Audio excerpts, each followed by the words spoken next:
一命二运三风水，风水好坏和你大有关系。欢迎大家来到今天的小酱汁命理讲堂。今天小酱汁主要给大家讲讲比一比双手感情线哪条更高，看你今生感情运。感情线是人体手掌上的三大主线之一，它不仅可以表现感情的强弱，也能表现感情的归属。我们今天用对比左右手感情线高低的方法判断你的爱情观和偏好，这是一个很有趣的测试，可以分享给身边的朋友一起做做看。首先请记住感情线的位置，然后双手合十，将左右手的每根手指都对齐，最后将双手摊开，保持掌心向上的姿态，微微向内弯手掌，同时把小拇指的一侧紧紧相贴。完成以上这些操作后，接下来观察两只手掌感情线位置的高低，是左手感情线较高，还是右手感情线较高，还是一样高？确定后，根据自己的情况对号入座，就能对今生的感情运有所了解啦。1. 左手感情线比较高，这类人对感情抱有着浪漫幸福的幻想，渴望偶像剧情在生活中上演。他们对感情很投入，一旦喜欢很快就会陷进去，会全心全意对另外一半好。而且这类人习惯单恋，经常陷入你喜欢的人不喜欢你，你不喜欢的人偏偏缠着你的窘境中。对感情很看重感觉，喜欢顺其自然，看似不愿强求，其实内心有些自卑，有些丧。他们很看重颜值，和长相好看的人交往会满足他们的虚荣心。最后的结婚对象很可能是年龄小一些，但有活力、有颜值的异性。年轻时对待感情很洒脱，但随着年龄增大，内心很恐慌，害怕最后将就结婚，害怕自己不会获得幸福，凑凑合活一辈子。这类人性格有些强势，喜欢比自己强，或者性格斯文温润的异性。不过恋爱后你会过度依赖另一半，甚至会失去自我。另外，你的控制欲超强，了解对方的一举一动会让你更有安全感。年轻时眼光差，容易遇到渣男贱女，容易在感情中受伤，所以对爱情的态度是不安中掺杂着期待。不过随着阅历增长，心理越来越强大，眼光精准度也会越来越高。这种不安感会慢慢变淡，但很难彻底消失。他们看似很强大，其实内心很柔软，有贤妻良母的潜质。遇到真心喜欢的人，你总会想办法尽善尽美地展示自己，但结果往往相反，会把事情越搞越糟。你还会为了喜欢的人不断降低自己的底线，你希望通过牺牲感动对方。2. 右手感情线比较高，这类人比较早熟，自制力很强，待人略冷淡，在异性眼中属于很有距离感和神秘感的类型，而且他们很有魅力，把工作、生活、爱情、朋友分得清清楚楚。因为不会为爱付出所有，所以异性总想要彻底征服你。第六感很强，是感情中的福尔摩斯，另一半想要欺骗他们绝对是做梦。这类人很坚强，不懂得示弱，内心渴望有人疼爱，不爱时会对感情表现出不屑一顾的模样，爱上后会把内心最柔软的一面给对方看。这类人会和年龄稍大的人结婚，对方性格会很成熟，很有包容心，你很难抵抗有丰富的精神世界、有格局、有品位的异性。他们的结婚对象会比较有钱，婚后不用担心物质生活，婚后的生活会比婚前顺心很多。这类人脾气来得快，去得也快，吵架时虽然不记仇，但习惯翻旧账。有时候你们还喜欢玩冷暴力，这点很不好。自尊心很强，因为害怕被拒绝，所以很少主动表白，在感情上有时候很怂。他们性格很谨慎，对待婚姻非常的理智，对未来有自己的规划，因为想要通过婚姻实现阶级跳跃，所以闪婚这种事儿很难发生在你身上。3. 左右手感情线一样高，这类人性格比较倔强，对感情很敏感，越是喜欢一个人越没有安全感。他们比较直率，喜欢就是喜欢，讨厌就是讨厌，很难有中间地带，有感情洁癖，对感情很理性，一直信奉靠别人不如靠自己的原则，不太懂得示弱，让另一半又爱又恨。这类人对爱情不愿意将就，宁愿背负着单身的压力，也不愿找个人将就结婚。拥有良好的教养和品味，是家长中眼中的好孩子，所以很容易获得另外一半家长和朋友的喜爱和肯定。他们的眼光很高，择偶比较挑剔，虽然对另一半外貌有要求，但是看重对方的实力，晚婚居多，结婚对象多是潜力股，婚后生活会越过越幸福。这类人习惯表面上对感情一副无所谓的样子，实际上很缺爱，很渴望有一段稳定浪漫的恋爱关系，在感情中也会时刻保持独立，对自我要求很高，无论感情中受过怎样的伤害，都希望能够体面的活着，对爱情要求绝对的忠诚，无法容忍另一半的出轨背叛。一旦发现，无论心多痛，都会毫不犹豫的离开。这类人经历过几段伤心的恋情之后，才会遇到结婚对象。谈恋爱对你们最大的影响是你们懂得爱自己才是最大的真理。桃花源随着年龄增长越来越好，而且这类人很旺家，娶到嫁到就是赚到。除此之外，我们通过手掌中感情线的不同形态，也能够了解一个人感情运势的吉凶。下面小酱汁给酱友们介绍8种常见的感情线。1. 延伸到食指的感情线，就是尾端止于食指下方丘位，表示为人天真烂漫，感觉敏感，喜欢美好的事物，有不切实际的想法。感情上对物质方面不太苛求，但很重视心灵的沟通，不敢太直接表达爱意，有期待又怕受伤害的心态。像这类人对感情特别重视，就有点感情，有严重的感情洁癖。2. 长度适中的感情线，就是尾端止于食指和中指中间，表示为人成熟稳重，个性开朗大方，表达能力十分良好，有正常的人际交往，对感情方面选择观念相近的伴侣，并且希望对方真心的付出，彼此能够共谱美好的恋情。3. 延伸中指的感情线，就是尾端止于中指下方丘位，表示重视物质，喜欢享受，生活有奢侈浪费的倾向，有沉迷物欲的可能。感情方面占有欲强，猜忌心重，对伴侣百般要求，但多半是肉体方面的，而且容易感情不专。这类人也有轻微的感情洁癖。4. 笔直清晰的感情线，就是横越掌中但不向上弯，表示为人自私自利。感情方面，由于事业心重，企图心强，会忽略另一半的感受，彼此关系会逐渐冷淡，会后会形同陌路。5. 长度过短的感情线，就是位于无名指下方丘位，表示为人重视利益，处于享乐主义，对人不会真心付出，显得虚情假意。感情方面有喜新厌旧、用情不专的现象，经常更换交往对象，容易有三角恋、追逐一夜情的倾向。6. 断掌横越的感情线，这是俗称的断掌手纹，表示为人意志坚定，行事独特，不受他人约束，所以展现强势的态度，会让旁人感到莫名的压迫。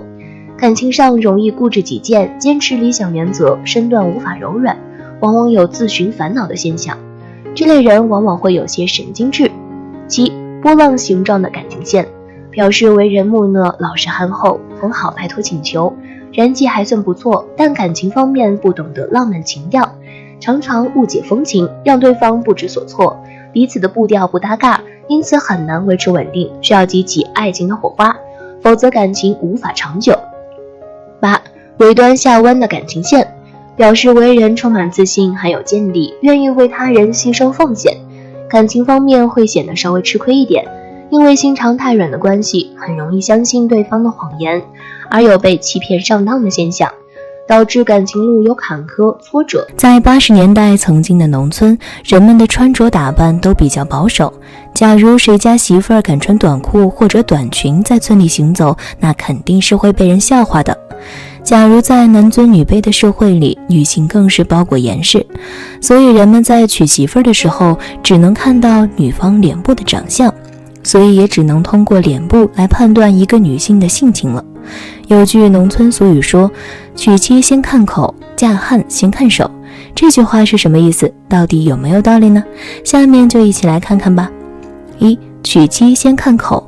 娶妻先看口这句话的意思便是在娶媳妇之前，先要看一看对方的嘴巴，然后通过嘴巴的形状来判别一个人的性情特征，看对方是不是有福之人。相信很多人都听过大嘴吃四方的说法，其实这仅仅是嘴型的一种，并且大嘴一般都比较适合男人。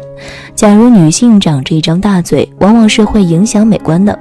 古人把人的嘴型分为龙嘴、虎嘴、羊嘴、猪嘴、马嘴、弯月嘴、樱桃嘴、腹船嘴、四方嘴等等很多种类型。人们也经过对各种嘴型的调查，也总结出了各种不同的含义。一、嘴唇丰润。嘴唇薄厚代表一个人的感情薄厚。如果一个人嘴型宽大且嘴唇丰润的话，这种人一般比较的贪吃，享受欲极强，注重生活品质，懂得享受生活，而且心态乐观积极，善于处理人际关系，财运较好，一生往往能够丰衣足食。二、嘴巴宽大。嘴巴宽大很好理解，如果一个人的嘴巴长得比较宽大，且身材相对来说比较魁梧的话，此为吉相；若是嘴巴宽大且身材瘦小的话，则为凶相。前者官路亨通，赚钱能力较强，容易升职加薪，而后者大多说话毫无遮拦，容易得罪人，虽然也能获得一些名利，但是漏财严重，婚姻方面也大多不顺利。三、嘴两边下垂。如果一个人的嘴角两边下垂的话，看上去就像一个小船翻过来一样，因此在相学中也称为腹船口。这种嘴型的人大多思想非常的消极，是个典型的悲观主义者，凡事都喜欢往坏处想，而且疑心较重，不相信身边的人，没有安全感，所以总想着控制他人，做起事来态度敷衍，缺乏热情和激情，做事非常的被动，没有什么进取心，而且性情非常的谨慎小心，容易错过很多机会，一生命运波折。四、嘴大无棱。所谓的棱指的是嘴巴最外层凸出来的那一圈唇肉。如果一个人的嘴巴长得比较大，而且唇形平整无棱的话，这种人大多投机心理非常的重，做事总想着走捷径，不过善于沟通和交际，特别的善于处理各种人际关系，所以他们也不太喜欢那种比较稳定的公务员之类的正当职业，反而适合做一些投机性比较强的职业，很会赚钱，但是却不聚财。五、嘴巴低平。所谓嘴巴低平，指的是嘴唇下方部位低平无势，此处在相学中也称为承浆，代表着一个人的意志力强弱和抗压能力。嘴巴低平的人一般意志力比较薄弱，做事缺乏坚持，责任心和担当能力不足，无法承担一些大事情，做事不积极，失败后总是喜欢找各种借口，而且特别的喜欢唠叨，整天怨天尤人，从来不在自己身上找原因。六、嘴尖唇反。如果一个人的嘴巴小且嘴唇尖长的话，这种人大多个性比较孤傲，好胜心非常的强，从来都是不甘于人后，凡事都要占据上风，争斗之心非常强，也不善于与他人沟通和交流，所以人缘往往不好，而且经常会与他人发生冲突和矛盾，容易遭到身边小人的陷害，从而损财折寿，一生坎坷不顺，是不适合作为事业上的合作伙伴的。七、吹火口。吹火口的重要特征便是嘴唇尖长且外翻，不说话时嘴巴也总是呈一种撅起或者合不拢的状态，看上去就像在吹火一样，故有此称谓。这种嘴型的人大多说话非常的直白和难听，话语很辣，特别的容易伤人，说话丝毫不留情面，而且得理不饶人，平时话也比较多，还喜欢在背后说人长短和是非，非常的令人讨厌，一生财运破败，容易贫穷。八、开口不见齿。所谓开口不见齿，指的是说话时和微笑时嘴巴张开的幅度比较小，而且嘴唇能够紧紧地包住牙齿，使得不论是说话还是微笑时，牙都能不外露。这种人一般很有教养和才华，性格温和，目光长远，在事业上容易获得成功，能够获得一定的地位和名望，又成为名人的潜质，一生自然是非富即贵。九、嘴边有直纹。如果一个人的嘴角两边长有横直的纹线的话，这种人大多性格非常的刚硬，做事不懂得变通，而且性格非常的急躁，容易冲动，经常动不动就喜欢发脾气，一旦生起气来，做出的决定容易失去理智，从而犯下后悔莫及的大错。这种人平时做事也非常的粗心，但是报复心也非常的重。如果不小心得罪了他们的话，一定会想尽办法报复回来。2. 嫁汉先看手。嫁汉先看手。有人说，人类能够成为地球的统治者，离不开3个重要的部位，那便是眼睛、大脑和手。古人把人的手型分为金、木、水、火、土以及坚手型等6种。这6种手型的事业、财运也各不相同。古人通过手型看一个男人是否有福。1. 土型手。土型手的重要特征便是手掌厚实呈方形，而且指头比较短，手腕粗大，大拇指根部的肌肉比较厚硬，掌纹不多，深且清晰，尤其是智慧线长得比较直。这种手型的人一般个性比较的随和，做事比较踏实，但是头脑比较固执，有很强的执行能力，也能够吃苦耐劳，敢于尝试新鲜事物，容易得到别人的信赖，但是做事喜欢蛮干。如果能够专一地从事某个领域的话，往往能够取得一定的成就，善于处理感情问题，但是感情运不顺畅。2. 金型手。金型手的重要特征便是手指修长，但手掌略方，指尖圆润，手掌色泽白润，厚实而有弹性，掌纹不多，但每条也比较的清晰。这种手型的人大多内心非常的正直，富有正义感，做事也比较的公正，意志力坚定，做事坚持而稳重，非常的懂规矩，而且好奇心比较强，性格活泼开朗，有着很强的语言表达能力。不过内心非常的不安分，不喜欢过那种平凡的重复日子，喜欢追求新鲜和刺激，敢于挑战自我，也特别的有上进心，身上具备一种特别迷人的气质，天生的领导者。3. 火型手。火型手的重要特征便是手掌和手指都比较长，指尖比较圆润，指节不明显，手指长得特别的平直，指甲部位白里透红，但掌纹比较多，除了几条很深的纹路，其他都不太明显，也比较的杂乱。这种手型的人大多头脑反应比较快，非常的聪明，有着很强的学习能力，不过为人处事方面却比较感性，性格非常外向，为人也非常的有主见，有魄力，有才华，干劲十足，有着很强的沟通和协调能力，事业上容易取得成功，感情上也容易发生一见钟情，但是大多都很难长久，感情运较为波折。4. 水型手。水型手的重要特征便是手掌和手指较长，指尖部位圆尖，手掌颜色较白，手部的青筋部位隐而不露，掌纹非常的细密。这种手型的人一般非常的聪明，有着很强的学习能力和观察能力，善于思考，适应环境的能力非常的强，内心安定，不喜欢与人争斗，但是喜欢感情用事。这种人一般特别的有气质，品味也比较独特，感情运非常好，也比较多。如果能发挥自己的所长的话，事业上容易取得一番成就。5. 木型手。木型手的重要特征便是手指骨节较明显，手指瘦瘦长长，掌形偏长方，肤色略带暗沉。属于木型手的你，通常在个性上比较务实，能够深思熟虑。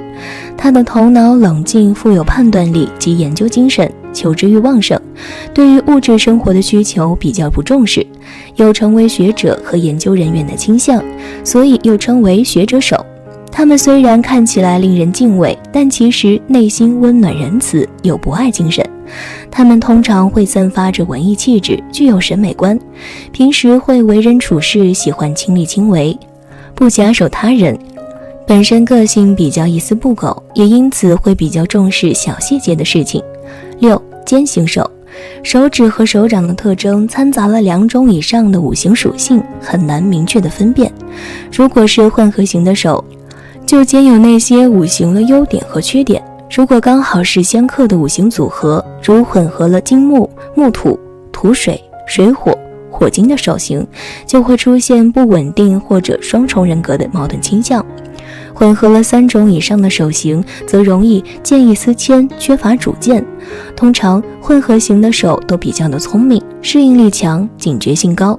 他们往往多才多艺，有创意，对各种工作很容易上手，也可以学习的比别人快速，但也相当善变，极容易自相矛盾。当然，经过看嘴型和手型来判断一个人的性情，也仅仅曾经人的片面主义罢了。由于那时候人们只能看到脸，所以不仅仅是经过嘴巴、手型，像鼻子和眼睛包裹着耳朵，也都是人们用来判别的首要部位，所以就有了娶妻先看口，嫁汉先看手的说法。当然，现在人能看到的当然多了，也就不需要单独经过嘴型、手型来判别了。看手相是民间常用来判断命运吉凶的一个方法，从一个人双手的色泽、形状、掌纹可以看出其健康状况、性格和命运等等。一个人的气色好，手掌色泽明亮，纹路清晰，那么运气也相对极好。那么什么样的掌纹最好命呢？什么样的掌纹命不好呢？今天小酱汁就和大家说说。5种掌纹命最好。有贵人纹。在手相中，如果生命线内侧还有1条或者2、3条短浅的生命线，此纹也被称之为贵人纹。不仅代表身体恢复能力较强，而且命中贵人运极强，早年无所成的有大器晚成之意，中年以后运气才开始越来越好。若是贵人纹呈交叉状，在手相中这种手纹也叫做月带马。男性有此手纹则一生事业有成，遇到困难和挫折通常能够逢凶化吉，晚年名利双收，越老越富贵。女性若有此手纹，通常很有福气，不仅自己运势好，能帮夫旺夫，生活越过越红火。有不动产。手相中连接太阳线和事业线的横线被称之为不动产线，有此手纹的人获得不动产的几率很大。若是不动产线在手掌愈下方出现，那么表示得到房产的机会愈早，有可能是父母赠送或者是自己赚来的，可搭配其他纹路一起参照分析。如果有2条以上的不动产线，那么表示此人不动产运非常的好，可以通过搞房地产掌握更大的财运。有钱财纹。钱财纹指的是出现在无名指和小指根部的下面的一些细小的纹线。钱财纹和财运成正比，如果一个人的手掌中钱财纹数量越多，就代表生活中越有钱花，财源不断，赚钱门路多，从不缺钱花。有这种最好命的掌纹的人，一生财运很好，平时会时不时获得工作奖金、意外小奖、分红等等，让人羡慕不已。有元宝形状纹路。人的掌纹中有很多纹路，一般有3线主线和其他的一些1线辅助线。这些线如果构成古代的金元宝形状，即上面宽下面窄的梯形。元宝手纹代表着财富和财富，元宝形状越大，代表着财产就会越多。有些人手中出现大元宝里面有小元宝形状，这样的人也会很富有。婚姻线延长与太阳线重合。在手相中，我们一般通过婚姻线的条数和位置来判断一个人的婚姻感情状况。如果一个人的婚姻线延长与太阳线重合，那么这也是一种难得的富贵手相。有这种手相的男人通常事业顺利，在社会中具有一定的声誉和地位。若是女人有此手纹，代表着姻缘旺，能嫁给一个有钱的好老公，婚后旺夫，一生钱财无忧，生活幸福美满。命不好的掌纹。生命线断开。生命线是手掌中掌握自己生命的一条线，从这条线能够看到自己一生的转折点和将会经历的挫折。一般生命线都是连续的，如果有中断的现象，或者是纹路不清晰，那么代表着这个人的生命状况不是很清晰，容易得病，而且福禄比较浅薄，甚至会没有儿女。对于一个女人来说，若是子女缘浅薄，就表示很难会怀孕。川字纹。川字纹的手纹平时属于比较少见的类型。所谓的川字纹又称为生命线、感情线以及事业线各不相交，形成一个川字。拥有这种手相的人，大多生活很艰辛，从小坎坷多磨，无法得到家人的扶持和帮助。对于自己喜欢的东西，只能靠自己的努力去争取，打拼的过程十分艰辛。另外，这种手型的人通常都是能力平庸，做事不能持之以恒，半途总是会产生放弃的念头，注定一事无成。3. 事业线从感情线分叉。感情线起于手掌的尾部、基部之侧面，横伸向食指下方的木星丘部和中指下方的土星丘之间。如果一个人的事业线从感情线的位置就开始分叉，说明这个人做事的风格都是那种比较夸张类型，而且和别人不太一样，做什么都是很努力、有精力，做事有自己的思想，还能够结合别人的意见，所以做事很容易成功，能够很好的利用自己的优势，掌握最一手的资源，所以人际关系很好，人缘好，很容易就能获得别人的认可，很有成就感。4. 没有神门穴。神门穴是位于手腕处的横纹，从这里反映出此人的子孙运势情况如何。如果一个人缺少神门穴，说明事业经常遭遇不顺，自身都感到自身难保，遇到事情总是表现得犹豫不决，常年在外忙自己的事业，但是儿女运同样浅薄，命势不好，很难改变，遭遇的坎坷比较多，婚姻也不顺。除了手中的掌纹，你会发现许多人的手指甲也是不同的，有人是圆形指甲，也有人是方形指甲，也有人是三角形指甲。那么你知道吗？手相中每种不同的手指甲都有不同的含义，隐藏着一个人命运贫富贵贱。接下来小酱汁继续和大家说说手指甲的秘密。1. 正方外形的指甲。如果一个人的指甲外形呈正方形状的话，这种人一般性格方面非常的正直，做起事儿来非常的认真负责，属于特别爱岗敬业的类型。待人处事方面也非常的真诚和用心，不喜欢玩弄虚作假，不论做什么都会付出自己最大的努力。事业心较强，收入也比较稳定，财运和收入状况良好。在感情中也是爱恨分明，不喜欢欺骗，所以也能赢得对方的真心，感情顺利。2. 长方外形的指甲。如果一个人的指甲形状呈长方形的话，这种人一般性格温和大方，做事不急不躁，非常的沉稳大气，而且心胸宽广，不喜欢斤斤计较，有着很强的责任心和担当力，敢作敢为，内心坚韧。男人长有此种指甲的话，胸襟宽阔，能力突出，在事业方面能成大器。女人有此指甲形状，事业心强，属于典型的女强人，不喜欢依附于人，性格坚强，异性缘也比较的好。3. 百合外形的指甲。所谓的百合型指甲，指的是指甲长得稍长，且中间部位较为突出，并且指甲的四周向内去，看上去如同百合片一般。这种指甲类型看上去非常的漂亮，比较常见于女性的手指甲。不过不论男女，长有此种指甲类型的人，一般性格非常的温和善良，有着很强的亲和力，人缘特别的好，特别的招人待见，朋友较多，桃花运和事业运都比较的顺利。4. 圆外形的指甲。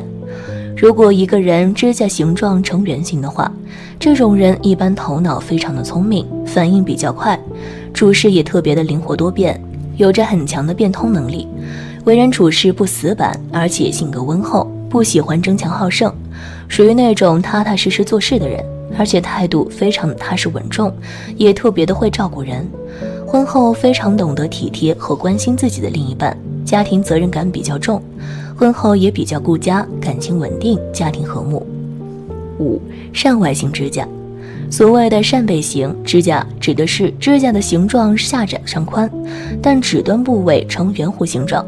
长有这种指甲类型的人，一般天生体质较好，身体素质好，不容易生病，而且做事执着而认真，有着很强的耐心和耐力，特别的能吃苦耐劳，只要决定的事情，不论再艰难，也会勇敢的去面对和完成。对待感情同样是如此，只要认准的人，就会勇敢而坚定的追求，对待感情非常的专一，属于特别务实的类型。6. 梯形指甲。与扇形指甲正好相反，梯形指甲的重要特征便是指甲的形状呈下宽上窄状，且指头部位的指甲线条较直。长有这种指甲的人，一般为人处事方面都非常的低调，性格也比较的内敛，做事朴实，属于非常务实的一类人。而且思维缜密，做事很有规划和想法，不会贪功冒进，喜欢一步一步的脚踏实地去实现自己的目标。在感情中也更加注重对方的品行，事业和财运一直处于稳步上升的一个态势。即凹凸不平的指甲，如果一个人的指甲一直看上去凹凸不平的话，这种对于自身的运势并不会有太大的影响。但若是在某一时间内突然变成这样的话，大多皆由于近期的营养或者饮食不均衡所致，也代表着近期的健康状况不佳，身体方面会出现一些不好的状况，而且心思也会变得较为浮躁，做事缺乏耐心和细心，容易因为思考而坏事。狭长外形的指甲，如果一个人的指甲形状呈狭长类型的话，这种人一般具有艺术方面的才华和天赋，相比较物资而言，更加注重精神层面的追求和享受，想法也比较的不切实际，也特别的喜欢钻牛角尖儿，属于那种具有完美主义情节的人，凡事都力求完美，要么不做，要做就要做到最好。事业和财运一般发展较好。虽说人固有一死，只是早晚的问题，但谁都希望自己能活得长久一点。从古至今，有多少的王侯将相都在寻求长生不老之术，又有多少的百姓寻求长寿的偏方。其实阎王要你3更死，不会留你到5更，所以人生享受当下便足矣。那么从手相来看，哪些人属于短命之人呢？哪些人又属于长寿之人呢？今天小酱汁就和大家说说。一、短命手相。一、生命线短。在手相学中，如果一个人的生命线比较短的话，说明寿命也比较短，因为生命线与寿命息息相关，生命线越长，也就意味着寿命越长。如果生命线比较短的话，说明很难长寿。二、手纹杂乱。如果一个人的手纹比较杂乱，而且有很多细纹，这种手相也非常不好。手纹杂乱的人心思沉重，容易胡思乱想，心态不好，经常会出现焦虑、烦躁和杞人忧天的情况。而心态与寿命息息相关，心态不好也就代表着容易生病，将来很难长寿。三、生命线中断又连接。如果一个人的生命线中断又连接上，这种手相也非常不好。生命线中断代表着在中年阶段可能会遭到一些意外和一些严重的疾病，会给生命和健康造成威胁。四、生命线比较浅。如果一个人的生命线比较浅，这也是非常不好的征兆。通常来说，生命线浅的人也就代表着身体素质较差，容易遭受疾病的侵袭，即便生命线很长，也依然无法长寿。五、智慧线向下弯曲。根据手相学的说法，智慧线向下弯曲的人大多精神状态不是很好，情绪起伏不定，容易胡思乱想，患得患失，而且情绪激动，时常会被外界的一些事情所影响。这类人长时间处于悲伤的情绪当中，可能会因为精神类的疾病而导致死亡。六、生命线呈倒钩状。生命线呈倒钩状的人，平日里常常会出现一些疾病，比如胆结石、肺结核、高血压、糖尿病等等。由于长时间与疾病做抗争，身心俱损，将来很容易早逝，因此在健康保养方面不可掉以轻心。七、生命线末端有流苏纹。根据相学的说法，若是生命线的末端有流苏纹，这种手相也非常不好。这种类型的人大多身体机能较差，容易受到外界的影响，比如换届的时候常常会感冒发烧，在病毒或者是有大范围流行病的时候也很容易被感染。而且这种类型的人比较偏执，不懂得改变自己的生活作息，所以很难长寿。八、健康线下垂。如果一个人的健康线下垂碰到了生命线，这种手相也非常不好，说明健康运势不佳，容易短命，甚至还会死于非命。这类人平时一定要谨防各类意外事故的发生，同时也要远离是非和危险的地方。九、生命线末端有星星。生命线的末端出现了很多星星的记号，这种手相也很不吉利，说明容易被疾病缠身，容易发生意外的概率也比普通人高出许多。比如交通事故、人为伤害、天灾人祸等等，都会影响到他们的生命和健康。十、生命线有缝隙。如果生命线的中间有缝隙，并且缝隙比较大，这种手相也是非常不好的。生命线有缝隙，也就意味着命运坎坷多磨，将来多灾多难，会遇到很多不如意的事情。2. 长寿手相。1. 手掌很厚实，很饱满，从个人手掌的情况里也不难看出一个人身体健康的信息，从而得知一个人寿命的长短。一般来说，如果一个人的手掌很瘦小、很薄、很僵硬，又或者整个手掌都没有半点肉，这样的手相不仅预示着一个人的福气很差，财运很差，更说明了一个人的身体健康不好，健康运势不佳。所以这样手相的人多数都是短命之辈。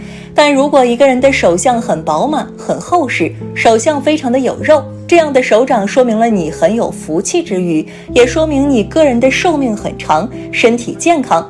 通常来说，生活中的100岁老人手掌还是非常有肉的，可见这样的手相预示着你长寿哦。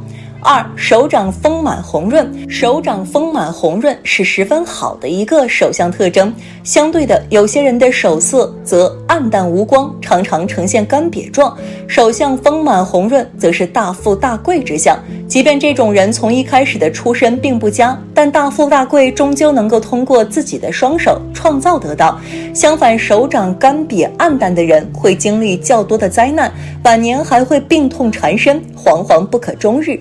3. 手指纤细。手指纤细的人是典型的富贵命，尤其是拥有纤细手指的女人，福泽更是深厚。这种类型的人往往不用太过操劳，就能轻易地得到想要的东西，因为天生拥有着这样一双纤细的手，操劳繁重的事物都自然而然地避开了。拥有这种手相的女人是十分旺夫的，若是娶这种女人作为妻子，那么接下来的日子会更加富裕。4. 掌心有痣。痣并不是越多越好，痣也分好坏，若是掌心有痣，则一定是富贵长寿之人。掌心有痣的人，绝大多数都是头脑十分聪颖的人，他们懂得如何能够更好地规划人生，也十分理性的在各种需要选择的十字路口做出准确的判断。这样的人注定拥有富贵长寿的精彩人生。5. 食指与无名指等长。一般的人食指都会是最长的，但只是大部分。有些人的食指与无名指一样长，说明此人天生有福，属于长寿之人，一生福禄寿全，好运不断，靠着自己的天资聪颖，能够获得更好的机会，更成功的事业，更幸福的家庭，他们就是一生好命之人，而且自身的福报深厚，愿意帮助别人，创造了很多的幸福。这种人往往会是个活雷锋。6. 生命线很深很长。生命线本身就与一个人的生命力、身体健康、寿命长短等方面的信息是相关的，所以若问一个人的寿命是长是短，是可以从生命线的纹路中看出来的。如果一个人的生命线相当的虚弱，生命线不仅很短，生命线的纹路还非常的不清晰，这样的生命线直接说明了一个人的生命力不强，抵抗力差。而通常来说，生命线很弱的人，大多数情况下都是一个体弱多病的药罐子。这样的人连自身健康都无法保障，如何可以长命100岁呢？相反，如果一个人的生命线很长，生命线的纹路非常的清晰，生命线粗而深，这样的生命线意味着你的生命力顽强，是一个体格强健、身体健康的人，你很少会被疾病困扰，你的身体健康状况优良，所以这样生命线手相的人相对来说会更加长寿哦。7. 生命线中生出水星线。长寿人的手纹之生命线中生出水星线，手相中最好的生命线是绵长、深厚、红润的，就像一条奔腾的河流，气势磅礴。发源如果是位于大拇指和食指中间，逐渐流向掌底，这样的生命线代表着顽强的生命力，不易患病，能长寿的手相特征。长在生命线旁边水星线的线，又称第二生命线，出自生命线的水星线，一般预示此人身体各脏器运转良好，呼吸和循环都很正常，是健康长寿的体格。此外，运势和事业都顺顺利利，没有坎坷，是典型的长寿的手相，可以长命100岁，一辈子好运。所以如果你有这种手相的话，说明你的运势很好。8. 生命线旁边有支线。在手相图解生命线中，如果生命线的旁边出现了一个支线，这条线就是负生命线了。一听到这儿，大家可能都会联想到，负的只有在正的缺席的情况下才能够派上用场。